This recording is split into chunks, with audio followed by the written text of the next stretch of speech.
బెంగళూరులో జరుగుతున్న రెండవ అనధికారిక టెస్ట్ మ్యాచ్ 4వ రోజు ఆట అనూహ్యంగా మలుపు తిరిగింది. ఇండియా ఏ జట్టు దక్షిణాఫ్రికా ముందు 417 పరుగుల లక్ష్యాన్ని ఉంచింది. ఈ మ్యాచ్ డ్రా అవుతుంది లేదా ఇండియా ఏ మ్యాచ్ గెలుస్తుందని అందరూ అనుకున్నారు.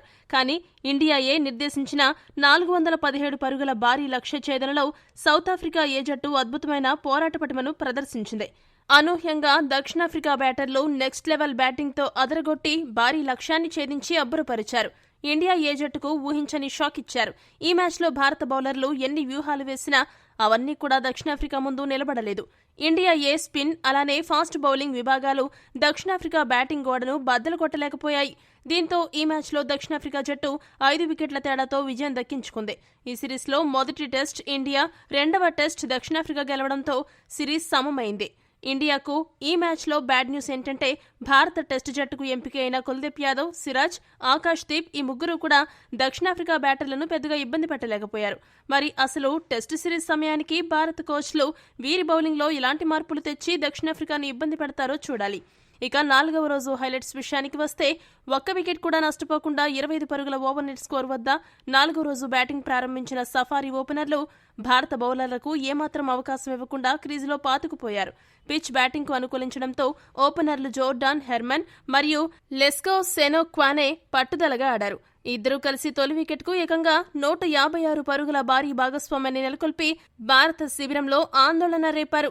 సెంచరీ దిశగా దూసుకెళ్తున్న జోర్డాన్ హెర్మన్ 91 పరుగుల వద్ద ప్రసిద్ధ్ కృష్ణ అవుట్ చేయడంతో ఇండియా ఏ జట్టుకు ఎట్టకేలకు మొదటి బ్రేక్ త్రూ లభించింది. హెర్మన్ త్రుటిలో సెంచరీ కోల్పోయినప్పటికీ తన ఇన్నింగ్స్తో జట్టుకు బలమైన పునాది వేశాడు.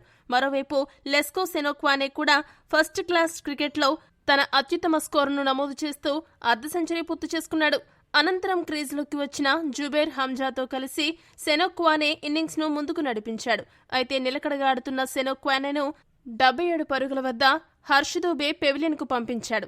దీంతో దక్షిణాఫ్రికా ఏ జట్టు 2వ వికెట్ను కోల్పోయింది. ఈ 2 వికెట్లతో భారత్ తిరిగి మ్యాచ్లోకి వచ్చినట్టు అనిపించింది.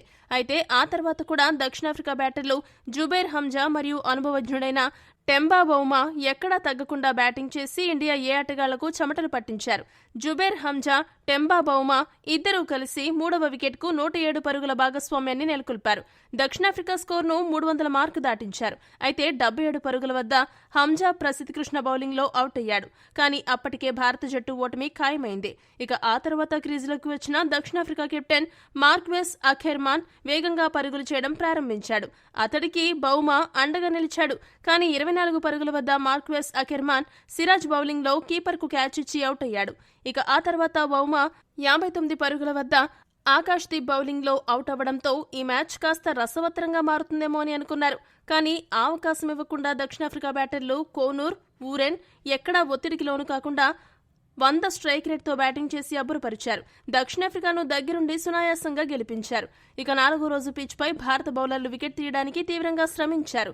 ప్రసిద్ధ్ కృష్ణ 2 వికెట్లు, హర్ష్ దూబే, మొహమ్మద్ సిరాజ్, ఆకాష్ దీప్ 1 వికెట్ను దక్కించుకున్నారు. కుల్దీప్ యాదవ్ వికెట్లు పడగొట్టలేదు.